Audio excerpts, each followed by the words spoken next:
Ukraine on Wednesday released new footage of its audacious drone strike on Russian military air bases over the weekend. The footage showed attack drones targeting numerous Russian strategic bombers and other military aircraft in an operation codenamed Spider's Web. Satellite imagery suggested the attacks had caused substantial damage, although the two sides gave conflicting accounts of the extent of the destruction.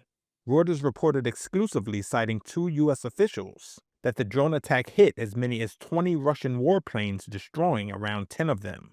The U.S. officials described the attack as highly significant, with one of them warning that it could drive Moscow to a far more severe negotiating position in peace talks to end the war. On Wednesday, Russian President Vladimir Putin told U.S. President Donald Trump in a telephone conversation that Moscow would have to respond to both the drone attack as well as a deadly bridge bombing that Russia blamed on Kyiv. Ukraine has not commented on the bridge attacks, but has taken responsibility for Sunday's attack on Russian airfields. The Kremlin said Trump told Putin that Washington was not informed in advance of the Ukrainian attacks. Trump, meanwhile, described Wednesday's conversation with Putin as good, but added it was, quote, not a conversation that will lead to immediate peace. Earlier on Wednesday, Ukrainian President Volodymyr Zelensky proposed implementing a ceasefire until such time as a meeting can be arranged with Putin.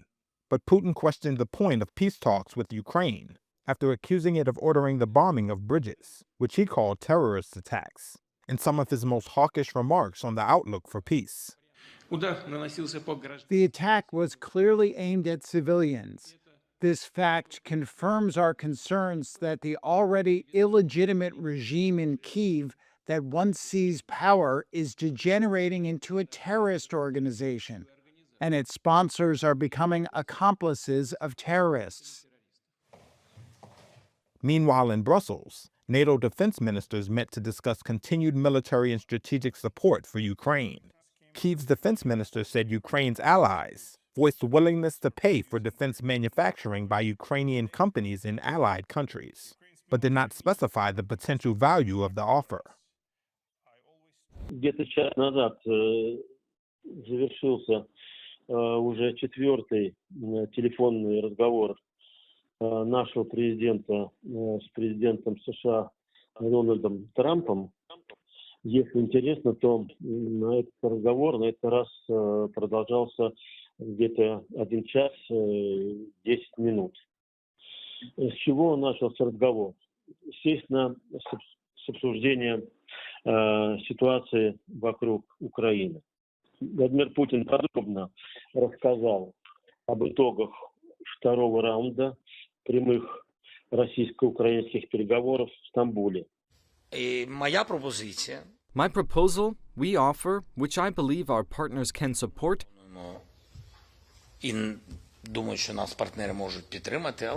is that we propose to the Russians a ceasefire until the leaders meet. We offer a meeting any day starting from Monday. Why ceasefire before leaders meet?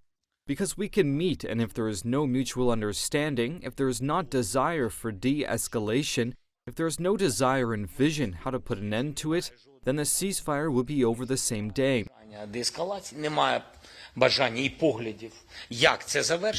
It can be initiated unilaterally by the Russians. Please feel free to do so.